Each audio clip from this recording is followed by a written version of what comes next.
புதுச்சேரி மாநிலத்தில் நடைபெற்ற முக்கிய நிகழ்வுகளில் டைமண்ட் டிவியின் செய்திகள். காரைக்கால் மாவட்ட நிர்வாகத்தின் சார்பில் முதல் முறையாக நவம்பர் 1 எழுச்சி நாள் காரைக்கால் மாவட்ட ஆட்சியர் அலுவலகத்தில் கொண்டாடப்பட்டது. மாவட்ட ஆட்சியர் திரு அசோக்குமார் முன்னிலையில் நடைபெற்ற இந்நிகழ்ச்சியில் புதுச்சேரி வேளாண் துறை அமைச்சர் திரு சந்திரகாசு கலந்து கொண்டு மூத்த சுதந்திர போராட்ட தியாகிகளை கௌரவித்தார். புதுச்சேரி அரசின் சார்பில் நவம்பர் 1ஆம் தேதி புதுச்சேரி எழுச்சி தினமாக கொண்டாடப்பட்டு வருகிறது. காரைக்கால் மாவட்ட ஆட்சியர் அலுவலகத்தில் முதன் முறையாக நடைபெற்ற இவ்விழாவிற்கு புதுச்சேரி வேளாண் துறை அமைச்சர் திரு சந்திரகாசு தலைமையேற்று காரைக்கால் மாவட்டத்தில் உள்ள அனைத்து சுதந்திர போராட்ட தியாகிகளுக்கும் சால்வை அணிவித்து கௌரவித்தார்.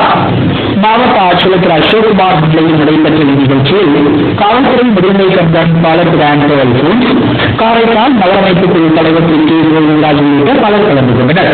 விழாவிற்கான ஏற்பாடுகளை காரைக்கால் செய்தி மற்றும் விளம்பரத்துறை உதவி இயக்குநர் கதிர் வேலாயுதம் மற்றும் அலுவலர்கள் சிறப்பாக ஏற்பாடு செய்திருந்தனர். 1954 நவம்பர் 1ஆம் தேதி சுதந்திரம் கிடைத்தது. அதற்கு என்ன பரிபூர்ணமான ஆதாரம் கேட்டீங்கன்னா, ஒருங்கிணைந்த தஞ்சை மாவட்டத்தினுடைய கலெக்டராக இருந்த உலகநாத முதலியார் 1ஆம் தேதி காலையில் இதே இடத்துல தேசிய கொடியை ஏற்றி வைத்தார் இந்த மாளிகையில். ஆக 1ஆம் தேதி தான் உண்மையான சுதந்திர நாள். சுதந்திரத்தாக போராடிய நாங்கள் எல்லாம் 1ஆம் தேதியை சுதந்திர நாளாக கொண்டாட வேண்டும் என்று ஒரு போராட்டம் நடத்த வேண்டிய சூழ்நிலை இன்றைக்கு ஏற்பட்டிருக்கிறது. அதன் விளைவாக இப்படி ஒரு எழுச்சி நாள் என்ற பெயராலே இந்த நிகழ்ச்சி இன்றைக்கு நடக்கிறது. அடுத்த ஆண்டு இது உண்மையான சுதந்திர தினமாக சட்டப்பூர்வமாக அறிவிக்கப்படும் என்று நமது மாண்புமிகு ரங்கசாமி அவர்கள் உத்தரவு கொடுத்திருக்கிறார்கள். அதற்கான ஆதாரங்களை மூத்த தியாகி ராம சீனிவாசன் அவர்கள் விசாரணைதான் அங்கே சமர்ப்பிச்சிருக்கார். எப்படி சட்டப்படுமா இது 1ஆம் தேதி தான் சொல்றது அப்படிங்கிறதுக்காக அது அங்கே இருக்கிறதுனால வர ஆண்டு இதுவே சுதந்திர தினமாகவே கொண்டாடப்படும் என்பதில் நம்பிக்கையோடு நாங்கள் இருந்து பார்ப்போம் என்ற நம்பிக்கை எங்களுக்கு இருக்கு. காரைக்காலில் நீலம் புயல் அதிகாரிகள் ஆய்வு செய்த பிறகு உரிய அறிக்கை முதலமைச்சரிடம் சமர்ப்பிக்கப்பட்டு உரிய நிவாரணம் வழங்க நடவடிக்கை எடுக்கப்படும் என புதுச்சேரி வேளாண் துறை அமைச்சர் திரு சந்திரகாசு தெரிவித்துள்ளார். காரைக்கால் மாவட்ட நிர்வாகம் சார்பில் நடைபெற்ற நிகழ்ச்சி ஒன்றில் கலந்து கொண்ட புதுச்சேரி வேளாண் துறை அமைச்சர் திரு சந்திரகாசு செய்தியாளர்களுக்கு பேட்டியளித்தார். அப்போது அவர் கூறுகையில், நிலவுகளின் பாதிப்பிலிருந்து பொதுமக்களை பாதுகாக்கும் வண்ணம் மாவட்ட நிர்வாகம் சிறப்பாக செயல்பட்டு வருவதாகவும், இன்று தானியங்களின் தாக்குதலின் போது கூட புதுச்சேரி பகுதி வெகுவாக பாதிக்கப்பட்டது.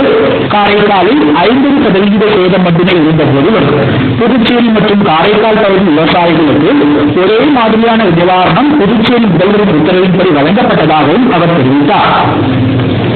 காரைக்கால் மாவட்டத்தில் நீலம் புயல் பாதிப்புகள் குறித்து அதிகாரிகள் குழு பார்வையிட்ட பிறகு முதலமைச்சரிடம் அறிக்கை தாக்கல் செய்து உரிய நிவாரணம் வழங்க நடவடிக்கை எடுக்கப்படும் என்றும் அவர் உறுதியளித்தார்.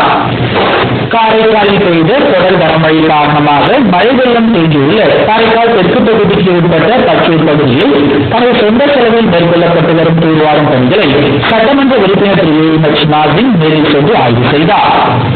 காரைக்காலில் தொடர்ந்து ஒரு வார காலமாக பெய்து வரும் கனமழை காரணமாக தாழ்வான பகுதிகளில் வெள்ள நீர் தேங்கியுள்ளது. இந்நிலையில் காரைக்கால் தெற்கு பகுதிக்கு உட்பட்ட பச்சூர் பகுதியில் வெள்ளநீர் தேங்கியுள்ள இடங்களை தூர்வாரி தருமாறு அப்பகுதி செஞ்சுடர் மகளிர் சுயஉதவி குழுவினர் மற்றும் அப்பகுதி பொதுமக்கள் தொகுதியின் சட்டமன்ற உறுப்பினர் திரு நாசின் மோடியிடம் கோரிக்கை வைத்தனர். இதனை ஏற்றுக்கொண்ட சட்டமன்ற உறுப்பினர் தனது சொந்த செலவில் தூர்வாரி தருவதாக உறுதியளித்தார். இந்நிலையில் அப்பகுதியில் இன்று நடைபெற்ற தூர்வாரும் பணியினையும் சட்டமன்ற உறுப்பினர் திரு நாசின் நேரில் சென்று பார்வையிட்டார்.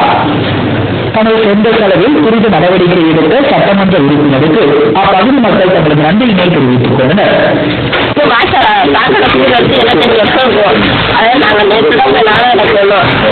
உடனே அதை சுத்தம் பண்ணி கொடுக்குறாங்க. தெருவில் பூமியில நாங்கள் போய் சொன்னா எங்க கிராமத்தில் சொன்னாங்க.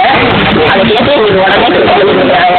எங்களுக்கு அடிக்கடி பார்க்குறாங்க, சொந்த செலவில் செய்யறாங்க. எங்களை அடிக்கடி பார்க்குறாங்க. என்ன தேவை அவங்க கேட்டு செஞ்சு கொடுக்குறாங்க. நாங்கள் பேசுறோங்க. நானா கேட்டோம், நாங்க ஊர் தூர் வரணும், எங்களுக்கு சாக்கடை விளக்கட்டு எறும்பு கடிக்குது, கொசு கடிக்குது, நாங்க பேசுவோம். நானா கேட்டேன். அதனால நானா நாங்க எல்லாமே சுத்தம் பண்றாங்க. காரைக்கால் மாவட்ட போராட்ட குழுவின் சார்பில் முன்னாள் இந்திய பிரெஞ்சு பிரதேசங்களின் 58வது சுதந்திர தின விழா காரைக்கால் மாவட்ட ஆட்சியர் அலுவலகம் கொண்டாடப்பட்டது. காரைக்கால் போராட்டக் குழுவின் சார்பில் முன்னாள் இந்திய பிரெஞ்சு பிரதேசங்களின் 58வது சுதந்திர தின விழா போராட்டக் குழுவின் மூத்த தியாகி திரு திருநாவுக்கரசு தலைமையில் கொண்டாடப்பட்டது. நிகழ்ச்சியில் போராட்டக் குழுவின் நிறுவன தலைவரும் தியாகியுமான திரு ராம சீனிவாசன் கலந்து கொண்டு தேசிய கொடியினை ஏற்றி வைத்தார். தொடர்ந்து இனிப்புகள் வழங்கியும் பட்டாசுகள் வெடித்தும் சுதந்திர தின விழா சிறப்பாக கொண்டாடப்பட்டது. தொடர்ந்து செய்தியாளர்களை சந்தித்த காரைக்கால் போராட்டக் குழுவின் அமைப்பாளர் திரு செல்வ சண்முகம் கூறுகையில், 89வது சுதந்திர நாளை காரைக்கால் போராட்டக் குழு இன்றைய தினம் சிறப்பாக தேசிய கொடியை ஏற்றி கொண்டாடி கொண்டிருக்கிறது. முன்னாள் தென்னிந்திய பிரதேசங்களான காரைக்கால், புதுச்சேரி, மாஹே, ஏனம் ஆகிய பிரதேசங்கள் 1954 ஆண்டு சுதந்திரம் அடைந்தன. இப்பிரதேசங்களை ஆண்டு வந்த வெள்ளை பிரெஞ்சுக்காரர்களின் ஆட்சி அந்த தேதியில்தான் இந்த பகுதியில் முடிவுக்கு வந்தது. இது சம்பந்தமாக 21/10/1954 ஆண்டு இந்திய அரசுக்கும் பிரெஞ்சு குடியரசுக்கும் ஒரு ஒப்பந்தம் கையெழுத்தானது. அந்த ஒப்பந்தத்தின் அடிப்படையில் 1954 ஆண்டு முன்னாள் பிரெஞ்சு பிரதேசங்கள் சுதந்திரம் அடைந்தன.